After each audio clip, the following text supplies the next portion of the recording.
The entire city played jazz music all throughout the night, just so they wouldn't be brutally murdered by the Axeman.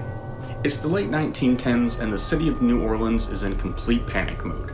They could not stop or identify this mysterious slasher who was breaking into their homes in the middle of the night and killing their citizens. The terrifying thing about this was the way he was meticulously breaking into these homes, and no one could stop them at the time because they didn't really have security. They did make a couple of arrests and had some suspects in this case. However, once those people were arrested, the killings did not stop.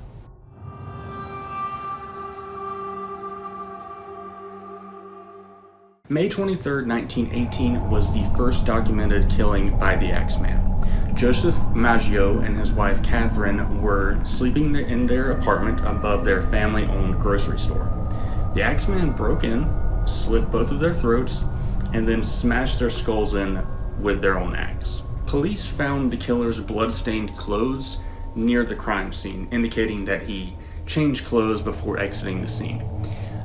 No items were removed from their home, so this eliminated the possibility of a robbery motive. Now, an interesting thing that happened was near their home where the crime scene occurred, there was a message written in chalk on the pavement that said, "Mrs. Joseph Maggio will sit up tonight just like Mrs. Tony." This is a reference to a murder spree from 1911 in which another Italian grocer named Tony Chambria and his wife were murdered in a similar fashion. Now, there's no concrete evidence to connect these two murders, but this was suspicious. A little over a month later, another couple was attacked by the Axeman. This couple, once again an Italian grocer and his mistress, were attacked by the Axeman. Louis, the grocer, he was injured but not killed, as well as his mistress. She did die a little bit later, but before she died, she actually told police that Louis was the one who attacked her. And so Louis got arrested. He was arrested for the murder of his mistress, but he was later acquitted when the Axeman murders continued to happen while he was in prison. On August 5th, another attack occurred. The pregnant wife of Edward Schneider awoke in the middle of the night to find the Axeman standing over her bed. He bashed her in the face multiple times with an axe and then slit her head open. Now, the miraculous thing here is that she not only survived this attack, but she gave birth to her baby girl 2 days later, completely healthy. Less than a week after this attack, an elderly grocer named Joseph Romano was attacked by the Axeman in his home. His two nieces actually woke up during this attack and were able to see the man fleeing the scene. So they gave a description to the police, and this is really the only description that has ever been given of the Axeman by a key witness. So the description they gave was that he was a dark-skinned man with a dark suit and a slouched hat, and that he was heavyset. That was really the only description that was given. It's not much to go off of, so it really didn't prove to be too helpful. And unfortunately, Joseph did pass away from his injuries just a few days later. So by this point, New Orleans is just in full-blown crisis mode. They did not know how to find this killer. They didn't really know how to identify this killer. The killings were not stopping. So they didn't know what to do. But people in the city were at this point noticing certain similarities in all the killings. For one, all of the killings were targeted to Italian grocers. The Axeman was using axes and straight razors to commit his killings, but he was not the one who brought them to the scene. No, he was using the victim's own weapons. The way that the Axeman was entering the homes was they had panels on the back doors. He was chiseling the panels away so that he could enter the home. The homes were usually ransacked during the attacks, but nothing was ever stolen. That's something that everyone took notice to at this point. And that the killer mostly targeted women in these attacks, and then really only killed the men of the house whenever he interfered in his attack on the woman. Then, several months went by without an attack.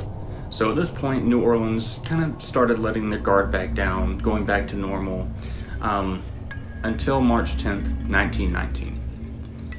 In the middle of the night, Rosie Cortimiglia woke up to find her husband Charles in a scuffle with the Axeman. When he saw her, he pushed Charles to the ground and turned his attention to Rosie and their young daughter. He proceeded to bash both of them in the head with his axe. And then their neighbor, Orlando, he heard the screams from this attack, and he actually came over, and the Axeman fled at that point. Unfortunately, the young daughter did pass away from her injuries, but Charles and Rosie both survived theirs. A pretty messed up aspect of this killing was that Rosie actually accused Orlando and his son Frank of being the assailants, which caused them to both be arrested and put in jail for the crime. They were later acquitted when Rosie admitted that she lied, and Charles ended up divorcing her because of this. After this resurgence of killings, New Orleans was once again filled with terror.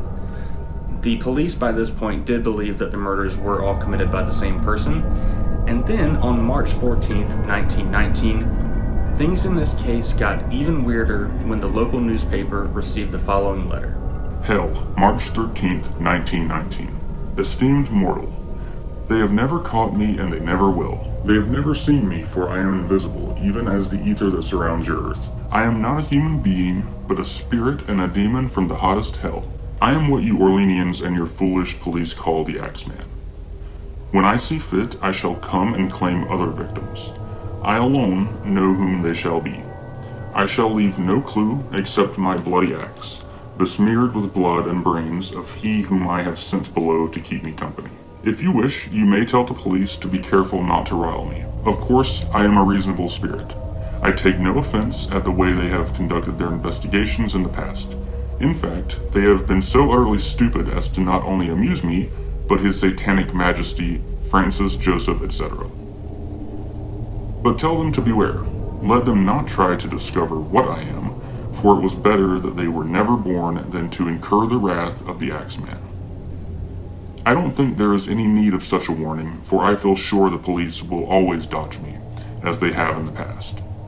They are wise and know how to keep away from all harm. Undoubtedly, you Orleanians think of me as a most horrible murderer, which I am, but I could be much worse if I wanted to. If I wished, I could pay a visit to your city every night. At will, I could slay thousands of your best citizens, for I am in close relationship with the Angel of Death. Now, to be exact, at 12:15 earthly time on next Tuesday night, March 19th, 1919, I am going to pass over New Orleans. In my infinite mercy, I am going to make a little proposition to you people. Here it is. I am very fond of jazz music, and I swear by all the devils in the nether regions that every person shall be spared in whose home a jazz band is in full swing at the time I have just mentioned. If everyone has a jazz band going, well, then so much the better for you people. One thing is certain, and that is that some of your people who do not jazz it on Tuesday night, if there be any, will get the axe. Well, as I am cold and crave the warmth of my native Tartarus, and it is about time I leave your earthly home, I will cease my discourse, hoping that thou wilt publish this, that it may go well with thee. I have been, am, and will be the worst spirit that ever existed either in fact or realm of fancy. The Axeman. The city of New Orleans took this warning very seriously. The night of March 19th, jazz music played all throughout the city. Dance halls were filled, parties were thrown all over the city. They brought in professional dancers, professional bands, specifically for this occasion, and no one was killed that night. In fact, no one was killed for months after this. Unfortunately, beginning in August, another string of attacks did occur, which were then linked to the Axeman, and then on October 27th, 1919, the final Axeman attack occurred. Mike Pepitone, who was also a grocer, was murdered in his sleep with an iron bar. Now, an interesting thing about this case was his wife quickly remarried after his death into an Italian crime family. So this sparked some theories that this may have been mob connected, the entire Axeman thing, but nothing was ever seriously connected to that, so it really never went anywhere. After Pepitone's murder, there were never again any murders linked to the Axeman. We'll likely never know who the Axeman really was since it's been over 100 years, but nevertheless, he will always remain a part of New Orleans lore. Every year, around Halloween time, jazz concerts use the Axeman as a sort of mascot, and then he was even featured in the third season of American Horror Story as a character. He's morphed into sort of an urban legend at this point, and will go down as one of the greatest unsolved mysteries in American history, and one of the reasons that I got into true crime in the first place. Well, that's all for now. I hope you guys enjoyed the video. Please like and subscribe. I'm planning on making one of these videos at least once a week, so if you have any suggestions or any particular stories you want me to tell, please feel free to drop that in the comment section below, and I might just make a video of it. Until next time, guys. Thanks.